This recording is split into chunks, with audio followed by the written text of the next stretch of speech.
You are listening to Know You're Crazy. My name is Susan Denee. We all have crazy. What separates us is how we choose to deal with it. I'm going to be delivering engaging and actionable tools to own your crazy, treat your crazy, and turn it into your own superpower. I hope that you walk away from this show feeling the power and strength within you. And never forget to enjoy your journey because you are worth it. Hey everyone, welcome to the Know You're Crazy talk show. My name is Susan Denee, and you are listening to me talk about emotional recovery in the raw. And why is it emotional recovery in the raw, specifically in the raw? Because I like to talk about the nitty gritty. I like to lift the veil and get to the problem. Let's not be vague about what we got going on. I did a social media post this week about I hate vagueness. Let's just get to the point. Get to the point. And today, we are going to be getting to the point, or I'm going to be getting to the point about the crazy, know you're crazy in relationships. Now, that's a kind of a big topic. I'm only interested in what I'd like to call the relationship reset today. So, relationships go through phases. Those phases can feel hopeless at times. Could it be that just you and your partner need only to hit the reset button, kind of like a redo?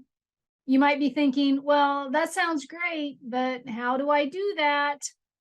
Well, we'll take a look at a few things. Are you arguing more today than you were in the past? Do one of you make demands versus request? Have you, as a couple, moved away from your agreements? Have you even stopped and paused and thought about the word agreements when it comes to a couple and being on the same page, being a team? If any of this resonates with you, then today's show is for you, because that is the topic I'm going to be diving into today. You know, I was in my kitchen a few minutes ago and I was telling my husband I was super stoked for today's show. And he said, well, what's it on? And I said, relationship reset. He goes, oh, and then there was this long pause and he asked me, are you being sarcastic? I said, no, like this stuff, I really geek out about this stuff. I don't know why. I think it's, you know, the whole point of this show is to really understand how we emotionally operate. And one of the key things in our life is relationships. We can live on our own, but you and I both know whether it's intimate relationships, whether it's relationships at the grocery store, friendship relationships, they actually are such a large percentage of our life. Wouldn't you agree that it's important to kind of recognize how we show up emotionally and mentally in those relationships? Usually, we will hear us complain about our intimate relationships, our partnerships, either those that didn't work out. Sometimes it's the ones that we're in. And I'm not dismissing the successful relationships. I honestly feel I have a successful relationship with my husband. It took us some work to get there, which might be where I come up with some of my content when talking on this subject that I'm so passionate about. But isn't being happy worth it? Isn't being joyful in your relationship worth it? Worth digging in, worth looking into what is working for us as a unit, as a team, and what is not working for us. You know, recently I got to work with a couple, and we were talking simply about returning from vacation, the re-entry from vacation, and how each person addresses that, yet also how they address it as a team. Sometimes we're tired. Sometimes somebody comes back from vacation in the relationship and they go straight into work and you don't see them for a week. The other partner might tend to get overwhelmed because the to-do list is too much. And all that energy, all that mental capacity is coming home to the couple, and that's going to impact the state of their relationship. Maybe they just need to hit the reset button. Can we re-entry from that vacation again? Not everything has to be dramatic. Not everything has to be deep-seated therapy. There might be some things that I talk about today that'll make you think, well, you think that might be a little bit too deep? But I don't think so. I think sometimes in our relationship, we're on autoplay. We're doing what has always worked. And then suddenly we find ourselves in a situation where it's not working. The communication breaks down, old expectations on a new way of living. It's not working no more. And then we get into a cycle of unhappiness. So today I'm talking about the relationship reset. So I'm going to start out with just one question for you and your partner. And if it's just you watching today, you might want to maybe take some notes because this might be something that you and your partner can talk about. Do you want to change? That is the first question I ask you. Do you want to change? Not only as individuals, but as a couple. As a couple, if you rated the relationship from a 1 being absolutely horrible, okay, no needs are being met, we're fighting every day, probably better off in therapy than anything, or just calling it quits, to a 10, we are doing fantastic right now. We are in sync. We are aligned with our goals. All is well. Where are you at on that score? And if you're on the bottom half, let's just say I would probably say even a 6 or below, ask yourself, do we want to change? Sometimes we don't ask ourselves that question. Do we really want to change? We get fearful of change. Which brings me to the next question for you.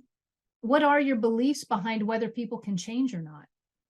I recently did a social media post, something about relationships. One of the first comments that I received on that was, well, that's easier said when they're doing what you hope they would do, but what happens when they're not doing what you'd like them to do?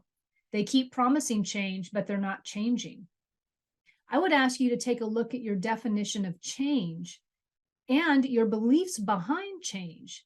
Do you believe that your partner is still capable of change? Do you believe that as a couple, as a partnership, that as a team, you can change? Often we don't ask ourselves these questions. We just kind of, bemoan the relationship on and on and on. So 2 important questions for you. 1, do you individually want to change? And 2, what are your beliefs behind change? Both as an individual, but as a couple, do you believe that you can change? Do we get in these relationships because we have an expectation of who we need them to be versus appreciating who they are in the moment? If there is a cycle of thinking and believing that this person is never meeting my expectations, then that is a backward way of viewing your partner on a regular basis. And once that momentum comes into that type of thinking, it becomes habitual after a while. To reverse that, and it can be reversed, the momentum has to switch in the other way. And the way you start to switch the momentum is by taking a look and saying, what do I appreciate about my partner? And we've got this ledger, the good and maybe the not so good in our opinion. Sometimes when we feel like we're scared or this is never going to work out, we're focusing so much on the lesser that we get blinded to even what they are doing well for us, So back to, are you appreciating them or are you doubting them? A couple questions for the relationship in general. This might kind of get you thinking right now. Is our relationship something that we would like to change up? So here's a couple questions for you. It is the aspect of the relationship is the particular aspect that you're living in your relationship right now, whatever it is, whatever the cycle of behavior is, the relationship cycle behavior, whatever that is, and let's say it's not serving you, you're still watching the show, is it getting in the way of your progress as a couple? So whatever's going on within the relationship, is that thing getting in the way of the progress of the relationship? In the aspect of the relationship, when it's getting in the way, is it causing you to live a life that you would benefit from? Or is it causing you to live a life in regards to a team that's just not really fulfilling anymore? Instead of looking forward to seeing your partner at the end of the day, or instead of being excited when you see their name show up on your phone, you're actually filled with dread or hesitation, or you like to hit the decline red button on the phone when they call. Okay. So if that's what's going on in the relationship, you got to ask yourself how we are showing up as a couple. Is that benefiting us both? Every decision that we make is because we want to have fun. If you walk a decision all the way through, the decisions that we make is always so that we experience something more satisfying. It may not feel like that with some of the decisions, but ultimately, you are going to make decisions that are always going to benefit you so that you feel better. As a couple, as a partnership, as a union, are you making decisions together that are benefiting the both of you? Because wouldn't it be fantastic to take joy and live it every day within your relationship? And so often we forget that. We forget the joy in the relationship. All right. Do the benefits of making the change outweigh the stress caused by making the change? Do the benefits of making changes outweigh the stress caused by making them? Look, we all know change can be challenging. Creating new habits can be challenging. We all are aware of this. You know, I mean, it's, you know, we can talk about procrastination all day long. A lot of times, you know, we'll ask ourselves, if I think this all the way through and I think about changing, or we change together for the benefit of the relationship, and there's going to be a learning curve involved there, and that learning curve is going to feel stressful at times. Is that level of stress better than the stress that we're living right now? And one more to add to that, if you do nothing about a relationship that is not going well, if you just sit still, how's that going to feel in a month? How is that going to feel? Do you want to tolerate another month of not wanting to be excited to see them, to look forward to conversation with them, to engage in intimacy with them? You know, I mean, do you want to wait another month for that? So how do you reset? If you've been in a relationship and suddenly you've hit a wall, you're in a cycle of behavior that just does not feel fulfilling. You have an elephant in the middle of the room that nobody's talking about. And there are some exceptions to this. This show's not going to be for shows where you haven't figured out the answer to the alcoholism problem in your partner. This is not the show for that. That's a whole other show. That's a whole other topic. I'm not talking about stuff like that. I'm talking about when communication breaks down with a pretty functional couple that's been doing pretty well, and suddenly you find out that you're not. Something has shifted. The arguments are more than usual. One partner seems unhappy more often than not. And it wasn't like that in the past. If you have big problems in the relationship, such as infidelity, and your belief system is different about that, or you have alcoholism in the relationship, and the person who is the non-alcoholic is suffering from the alcoholic's behavior, then that is a whole other topic. I'm talking about, I do have to say this though, it is a whole other topic. Yet you can come together as a relationship team and find solution in that. I will add that. I'm always full of hope around alcoholism, but anyways, okay, I'm not going to get too far off track. So what do you do when you want to hit the reset button? Okay, number one, you got to look at the agreements in the relationship. I have talked and talked about agreements. What are your agreements in the relationship? What agreements are working for you? What agreements are not working for you? For example, did you used to have an agreement on a date night? Are you still doing the date night? It's easy to get off course, especially we're coming out of a holiday season. It's easy to put everything in front of the relationship, to forget about our date night. Real common. Lots of people are guilty of it. So are you putting anything in front of your agreements that were working? If there was a date night, is it still occurring? What are your communication standards? What is the agreement with one another regarding your communication? For example, somebody's coming home from work from the day, the other one's already been home, person coming in the door is tired. What is the agreement in the communication standard?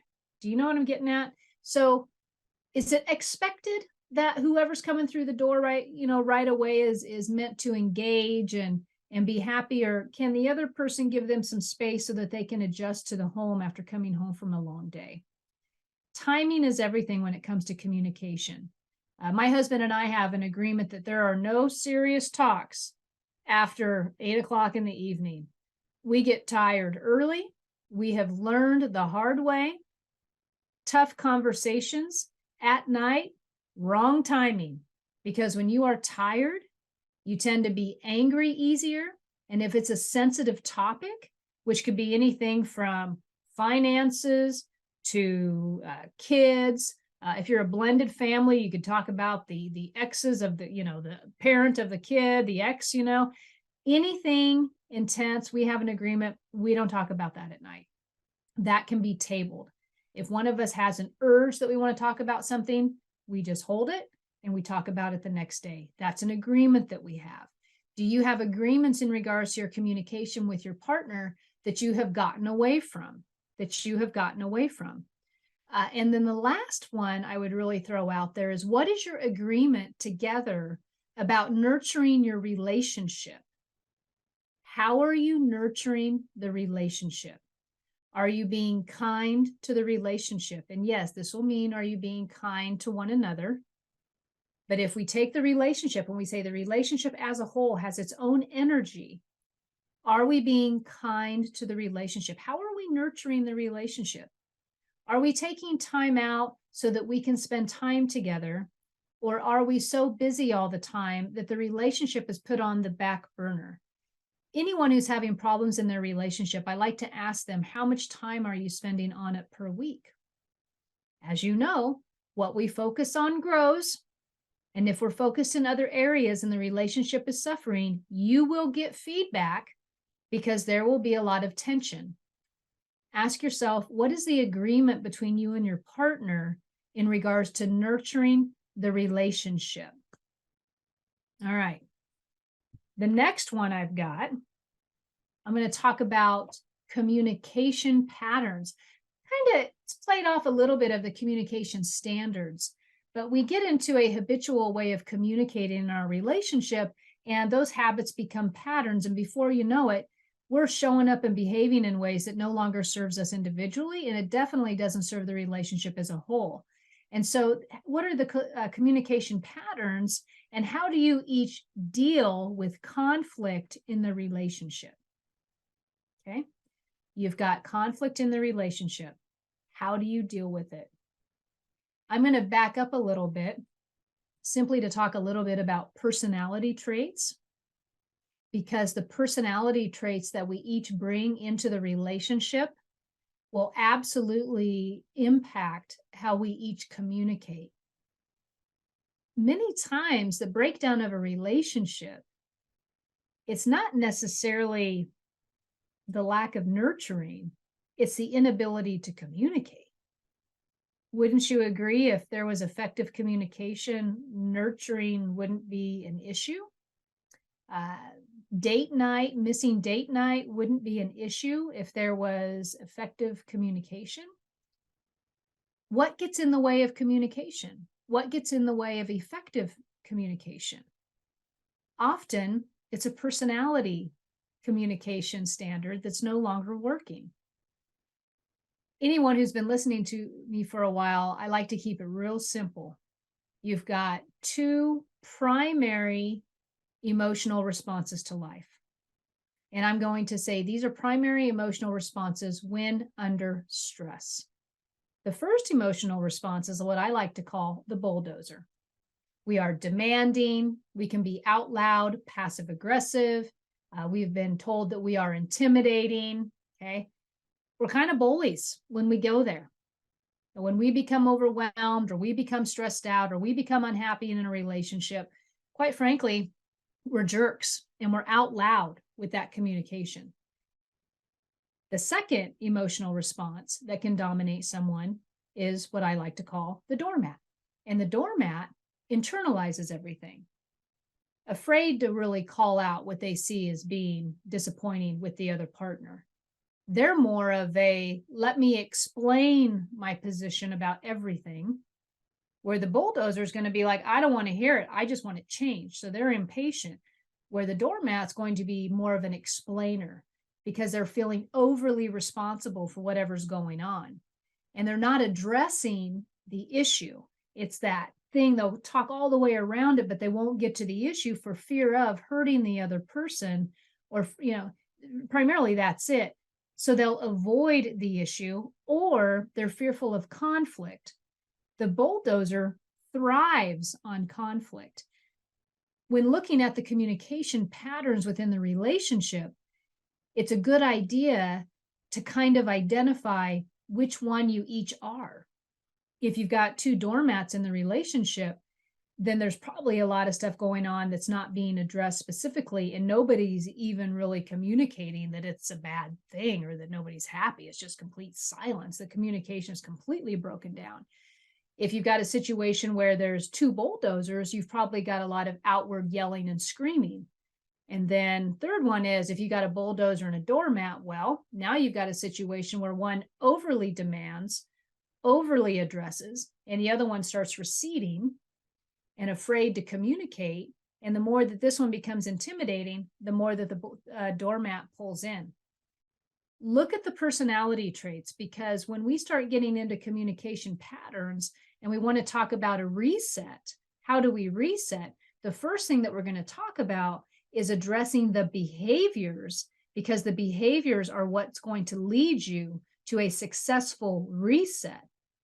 So if the behaviors are, I'm demanding when they come in the door at the end of the day, or the behavior is when the other person becomes upset, I don't say anything. I don't address dysfunctional behaviors.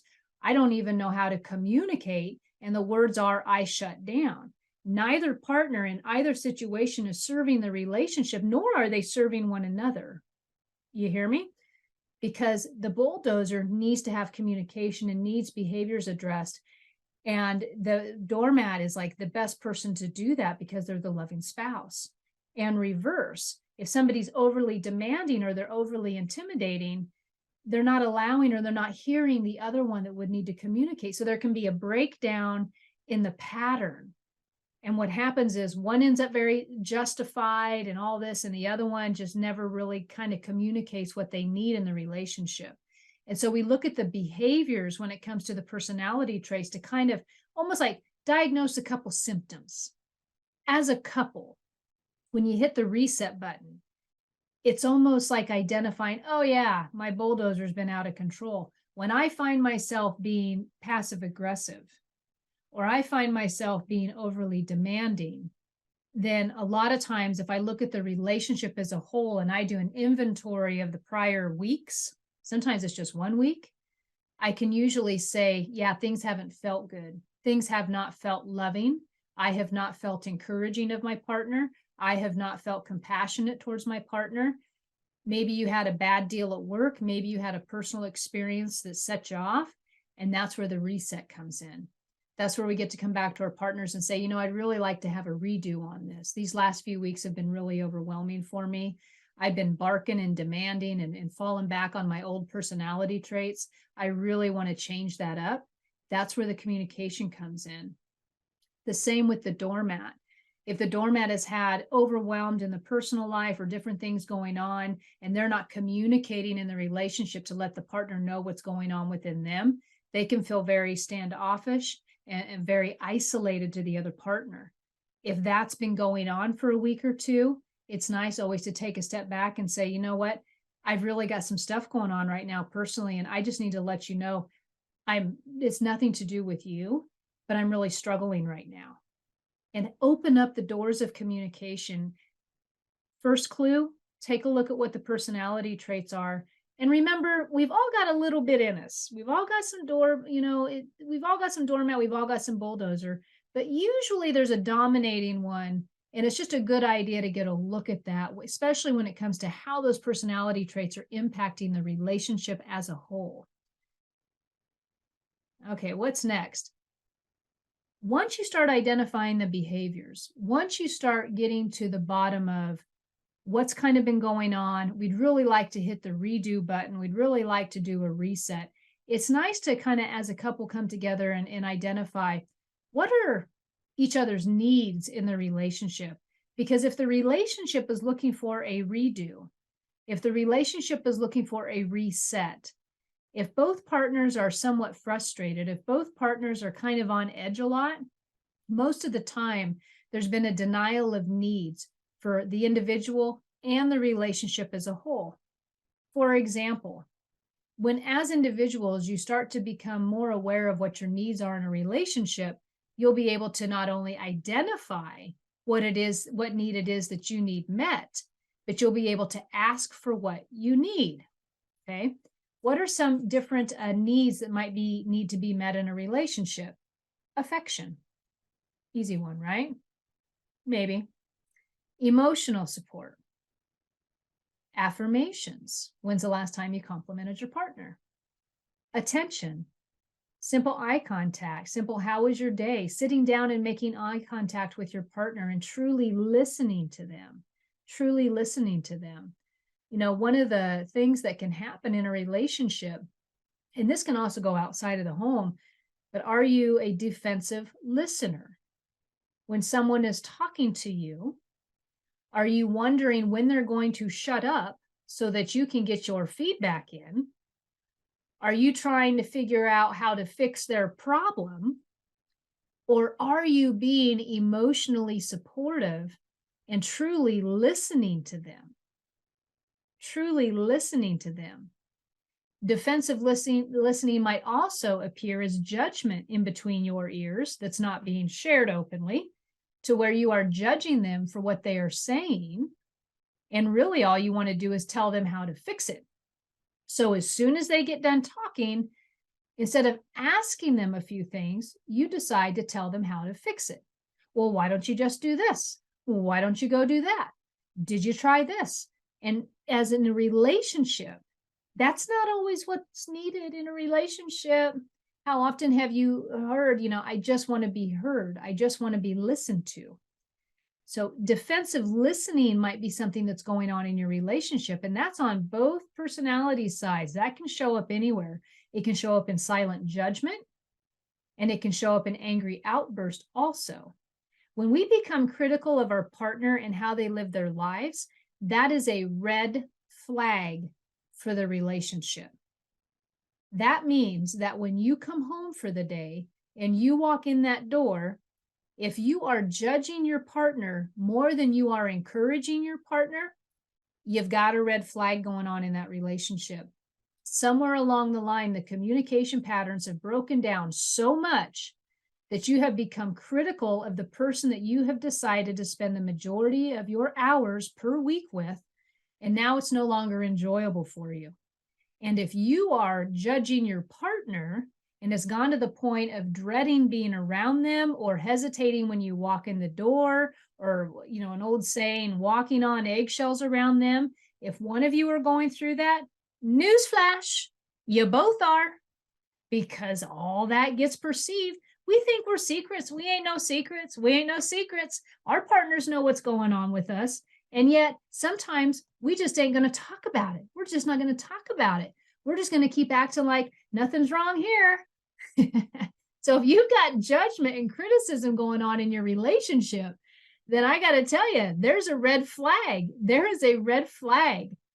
All right. So here's the deal. We talked about needs. Right now we're on needs. We're talking about affection might be a need. Emotional support might be a need. Just good old-fashioned attention might be a need.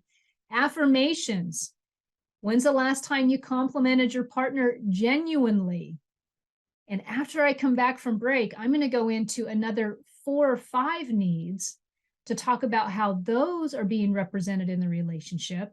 And then I'm going to move into some really tactical tools that you can apply to your communication so that you can hit that reset button and you can get back on track with the relationship. It doesn't all have to be doomed.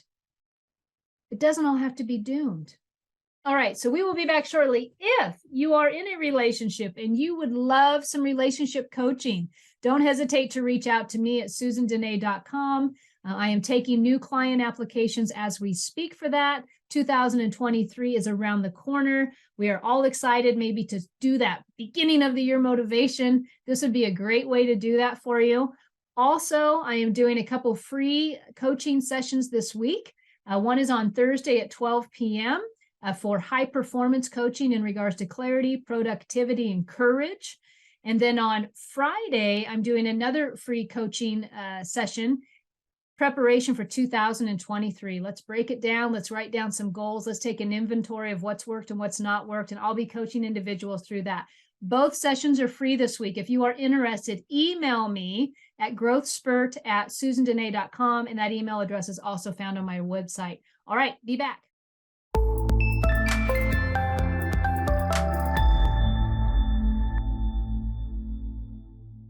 Hey everyone, welcome back to the Know You're Crazy Talk Show. My name is Susan Denee, and I am talking about Know You're Crazy in relationships. And today's show is on intimate relationships, when you just want to hit the reset button. Let's start this sucker over.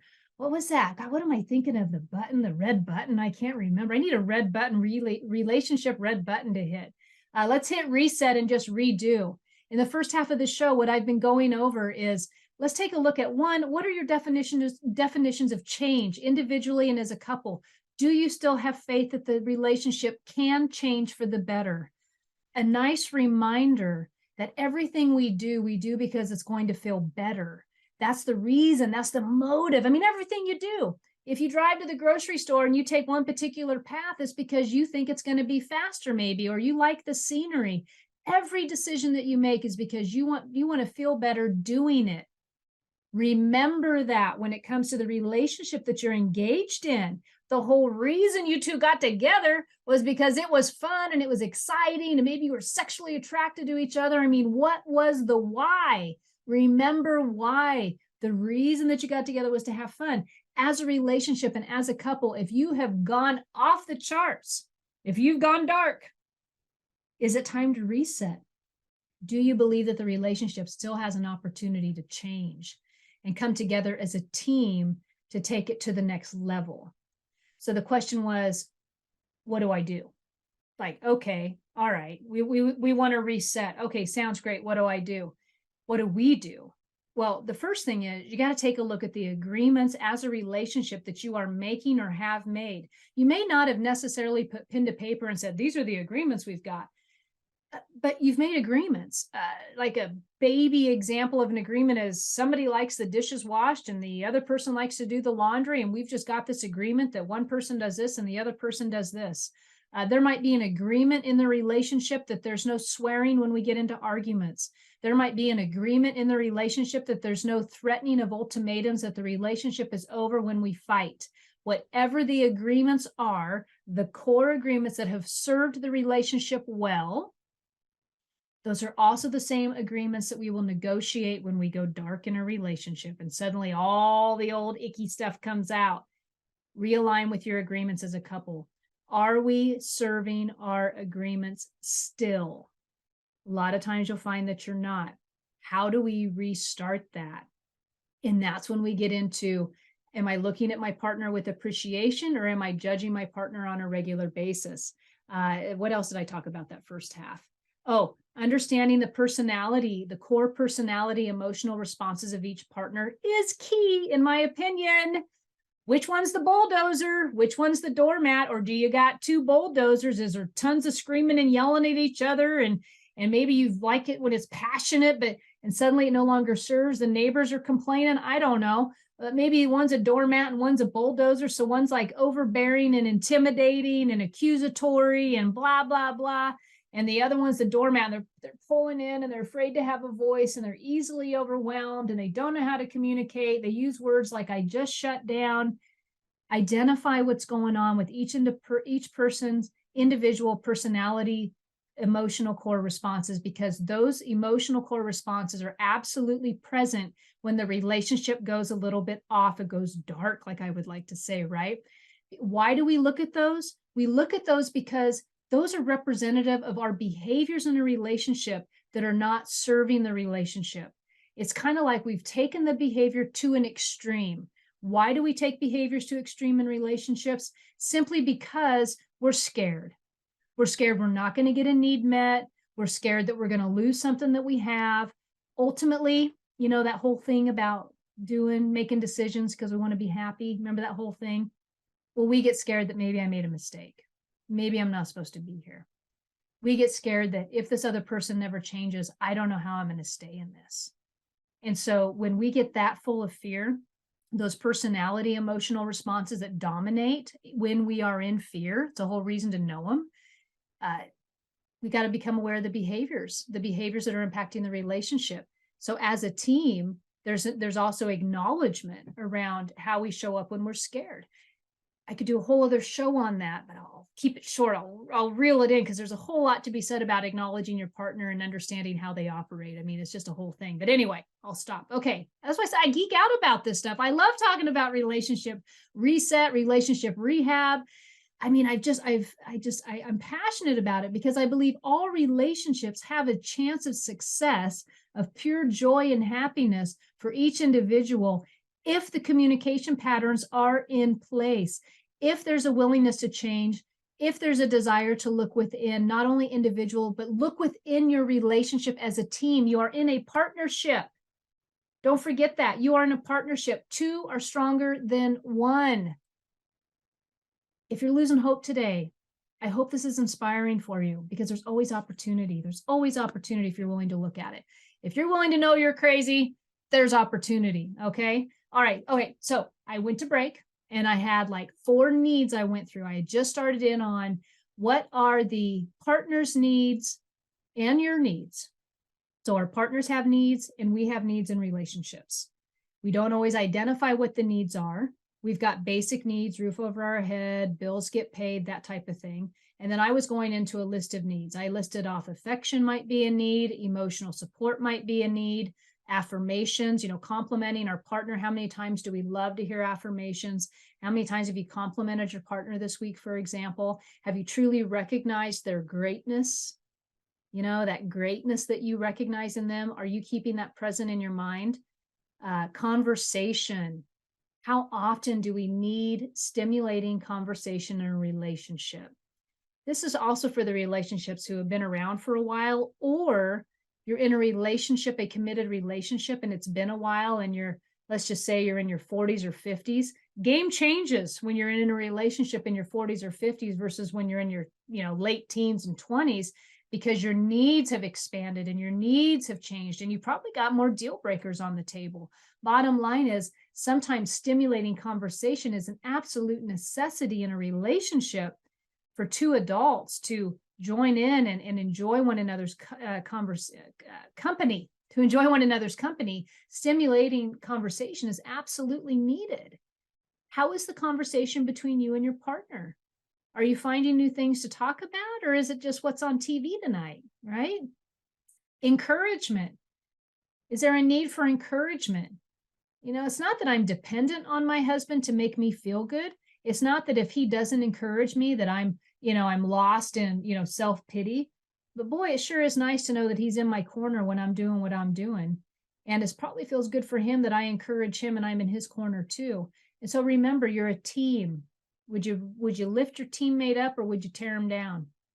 Fun. There's a need for a relationship. How much fun you having, right? How much fun are you having as a couple? And as an individual, where is your fun barometer? Or is fun a need for you that's like up here? Like, are you a person that needs to feel like you're playing often so that you can keep your sanity? And if you're not taking personal responsibility for the fun that you need, and maybe as a relationship, it hasn't been working out, and now you're getting kind of, upset and you're frustrated and you're too responsible and life is nothing but paying bills and going to work, your need of fun isn't getting met. You are responsible for meeting your own needs sometimes, but as a couple, when's the last time you guys had some fun? If you're looking for a relationship redo, a relationship reset, ask yourself, when's the last time we've had fun together? What did we used to do that really livened up the relationship that we could both enjoy, where one wasn't barking at the other one about how to do it? And, we weren't silently judging each other. Like, what is that thing? Can you still play as a couple? Trust, emotional trust, maybe intimate trust, and I keep an open mind around the intimate trust because it may come in different levels. I think sometimes it's more important to have emotional trust within the relationship as a need than it is anything else, so that we feel safe and secure when we're communicating with our partner. And then last but not least is kind of the easy one, in my opinion. It's the logistics of the relationships. It's the who does the dishes and who does the laundry, who folds well and who lets them all wrinkle up in the dryer. There's logistics in the relationship about what works. Okay, I was just gonna say something, I'm gonna keep going. So those are the partner's needs versus initial, you've got your partner's needs, and then you've got your own needs. So here's the reason I talk about the needs so much. If you are in your relationship and you feel like you're struggling, the other person is just not bringing it. Have you, or when was the last time you put yourself in your partner's shoes and really considered what their needs were versus only focused on your own? Can you look at your partner and say to yourself, what would they need from me in order to feel loved today? What would they need from me in order to brighten their day today? If that's a question that you haven't asked yourself in a while or even considered, it might be worth thinking about. When we get scared and we resort to those emotional responses I was talking about that are not serving the relationship at all, usually we're so concerned with what we're not getting, what we're not receiving, or what we're overly tolerating that we forget that we engaged in the relationship for a reason because we love this individual. What could their needs be? And it's kind of a shift in perspective.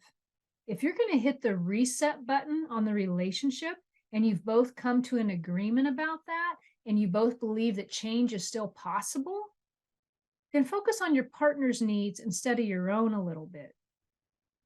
And by all means, if there's like dysfunction in the relationship to the point of abuse or whatever, that's a whole other show too. But I'm just talking about in general, when's the last time you thought about your partner's needs? It might be a loving and kind thing to do and a nice gesture to really kind of think, what would they really appreciate if I did something for them today? Okay, so now we've talked about agreements, we've talked about beliefs around change, we've talked about the personality, we've talked about behaviors that dominate the relationship, especially when the relationship is in need of a redo. Now let's talk about some more on the communication, the how-tos. How do I communicate? What do I say? This right here, in my opinion, is the meat of the progress. How do I communicate? Okay, number one, when we're talking about communications and how to, the very first thing I would look at for each partner in the relationship, what is happening when you don't communicate? What is happening when you don't communicate? Individually, what's going on the inside? If you're feeling disappointment about your partner, or you're feeling some type of sadness, or there's something going on in respect to their behaviors, have you communicated to them what that is? And if the answer is no, or if you've been telling yourself it's just not really a big deal, I accept them for who they are. And then over time, the behaviors continue and there's still not communication around it. If you're not communicating when your partner has some behaviors that are not serving you, then you got to ask yourself why. Because here's the thing, your partner's not capable of change if they don't know that it's bothering you.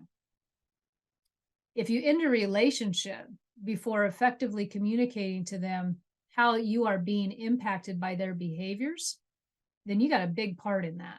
There's a big part in that relationship falling apart, because we will withhold when really we need to divulge and make a point that, hey, this is no longer serving me and this is kind of making me feel sad right now. So I'd like to talk about this. I'm having some, opinions around this. I'd like to just talk to you about it. Okay. So ask yourself, what am I not communicating about? On the flip side of that, if I'm in a demanding role, if I'm always communicating about what needs fixed with the other person, what am I really trying to say? At the end of the day, when we are talking about overly demanding or under communicating, there are needs being denied. And so what I have found in working with others is, even though we say it's one thing, for example, if we become demanding about somebody, we don't think our partner's doing enough around the house, and we've created a story in our head about how they're lazy, they just don't do anything. Like, this is the story. And that story's got fuel, and we're riding that fuel out all the way. Essentially, what's going on is what the true communication is: I need support in the house. I need help in the house. And this gets me to the number 2 that I'm going to recommend around communication, coming from the I point of view, coming from the I point of view versus you. I need support around the house, or I need some help around the house. The word need can feel real vulnerable, and you might even get repulsed in thinking about using it. I will tell you, when my husband and I got together, and this was my second marriage, and his third, and when we got together, we had some skills individually, but for a successful marriage that really was going to meet our needs and that we were going to be able to thrive, we had a huge learning curve. And one of the things that he had learned in his own journey that he brought into the relationship was to ask me, "What do you need from me?" Now, it would catch me off guard. Usually, he would be asking me that question when I was demonstrating a behavior, which I come from the bulldozer side. When I get overwhelmed or stressed out, that would have been the characteristically what I would go to. So now I'm irritated and I'm frustrated, and the last thing I want to do is admit that I need something from you. Like, I don't need nothing. That would be my response. I would get totally upset, but I also knew that he was trying to make sense of whatever was going with me. And the way he did that was by saying, "What do you need from me?"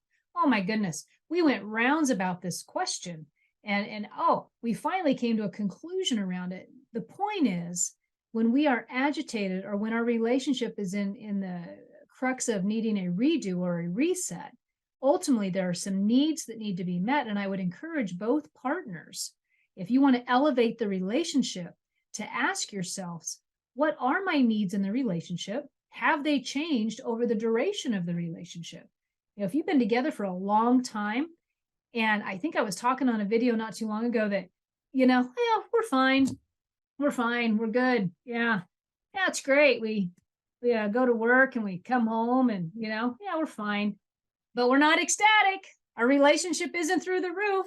We're not laughing till our stomachs hurt together no more. And we become into this pattern, right? So you got to look, what are your needs? What's going on? As a relationship, what do you need? It might be more independence from one another. I don't know. It might mean go learn some new things so that you can bring back some excitement to the relationship, so that you can talk about individual journeys. I don't know. But is there a need that's been, ignored that needs to be discussed? And so taking a look at that, but being also able to come from the I point of view. A couple of different things that you could say in a relationship if you're looking for, this just isn't working right now. Like, we are really struggling. Becoming comfortable with vulnerability in communication. That does not mean that when you decide to start communicating that your partner is going to be easy on the ears, which simply says that they're going to just be quiet and listen. Because if you haven't been communicating in your relationship, you might get a lot of resistance. Don't let that upset you for too long. You just want to continue to be okay with vulnerability. Okay, be okay with vulnerability, but coming from the I point of view. I feel anxious when you become demanding like that. Or I feel anxious when you use that tone of voice. Are you okay with me? Coming from the I point of view. If they are intimidating, or I feel scared when you raise your voice. The other one might be, I feel ignored when you're silent. I feel lost when you're silent. If somebody's not talking to you, I feel isolated when you're not communicating with me. Like, I'm doing all the talking all the time. I feel isolated. I don't know what's going on with you. I don't even know you. Like, I feel isolated. Another one is in a relationship. If you've gone dark, you might be having communication patterns that aren't serving you. There might be some ultimatums being thrown out, or there might be some silly threats. Like I've listened to couples go from using past relationships as a threat, like, oh, I'll just go back to so and so, or I'm just gonna, or this isn't gonna work for me, and threatening to leave. Here's the deal: if you got that going on, you need to knock that off right here, right now, today. If you're staying in that relationship, then get rid of your ultimatums, because they're not going to serve you no more, and they're definitely not going to serve the relationship. All right, where else we at? Okay. I had a hard day and I feel vulnerable. Do you mind holding me right now? I had a rough day and I feel vulnerable. Do you mind giving me a back rub? I mean, whatever it is, ask for what you need. Use your words is what I like to say. Here we are, all these adults having relationships and professional lives, and we forgot how to use our words. Think about it. Learn how to use your words in the relationship. Your communication, if you're looking for a redo or a reset, the communication is breaking down. This all is in alignment with relationship scripting. Another couple questions you can use in relationship scripting. This is a key one. Do you need me to listen, or would you like my feedback? There's one. There's one for you. Do you need me to listen, or would you like my feedback? You can reverse that. Would you like my feedback, or do you just need me to listen right now? Get it out there. What is your partner trying to tell you? What is it that they need, right? What is it that they need? What's another one? Here's a really good one. This is a great story too. I was working with one of my mentors, and she said to me, because like I said, my husband and I went through some real communication hiccups there for a while. She said to me, this is a trick that my husband and I learned how to do a long time ago. And it is simply repeating what the person said and then saying what you think they meant by it and seeing if it's true. The example she gave is one day she was doing the dishes at home and they had a bunch of dogs, and her partner walked in the house, and it was in the morning time, and she looked at him and she said, "Did you let the dogs out?" To which he replied, "Here's what I heard you say. I'm a piece of, because I don't do enough around this house. And once again, I forgot to let the dogs out." So his internal voice, when she was asking him a question, he felt attacked and accused for not doing anything right. To which she replied, "No, really, I just wanted to know if you let the dogs out." We've got pre-made stories about the other person and what we think their intentions are when they're communicating with us in intimate relationships. And I'm not going to go into this too much. The show's about ready to wrap up tonight, but those stories sometimes are the baggage that we brought with us into the relationship. Sometimes they've been fueled by our upbringing. Sometimes they've been impacted because of past relationships. If somebody in the relationship's been through abusive relationships, there's a lot of stuff going on there. So that question of repeating, like you just asked me to let the dogs out, here's what I heard you say. What I think you intended to say is, I'm a piece of crap. I don't do anything right. I never let the dogs out. Like that little turn, and you may be thinking, oh God, that's crazy. Trust me. If you are in a relationship that's looking for the reset button, you guys have got some made up stories about what the other person's doing. And that is why communication is so key in the relationship. That is why. All right. So relationships require work. That's all there is to it. You have two individuals trying to align their lives while experimenting with different daily events within their personal time. You got two people trying to align their lives, and each person is going out in the world and living their own lives, their own experiences, their own perceptions, their own feelings. They were also influenced differently growing up. You probably weren't raised in the same house, I'm assuming, so you were influenced differently growing up. Beliefs of each individual are not working within the relationship if there is more tension than joy. You have some beliefs that aren't working in the relationship if there is more tension than there is joy. And what's the good news? The good news is if you are willing to take a look at your crazy in relationships, there is always hope. Now, anyone out there looking for a couple coach? I'm taking applications right now for the 2023 calendar year Feel free to reach out to me on my website. My email's on there. And anybody wanting to get a jump start on 2023, you're wanting to talk about goal setting, you're wanting to take a look at 2022, what worked, what didn't work, what would I like to do differently? Friday, 1 hour free coaching, might even roll into 90 minutes. Friday at 11 a.m. Pacific Standard Time, send me an email, tell me you want registered. I'll send you the Zoom registration. Thursday at 12 o'clock, I'll be doing a complimentary session for high performance coaching. We're going to be talking about clarity, productivity, and courage. You can absolutely apply this to your 2023 oncoming year. Heck, go to both. I don't care. But those are complimentary coaching sessions this week that I am offering as we are all gearing up for 2023. All right, maybe something on the relationship front is why you show up. I don't know. But it's been a fabulous time with you guys today. I wish you well. Have a nice evening. And that's a wrap. You have been listening to Know You're Crazy. Crazy. And my name is Susan Denee. We are identifying, understanding, and treating your crazy one episode at a time. Tune in to transformationtalkradio.com. To connect with me or Growth Spurt Your Life, please visit susandenee.com. That's Susan Denee, DENEE.com.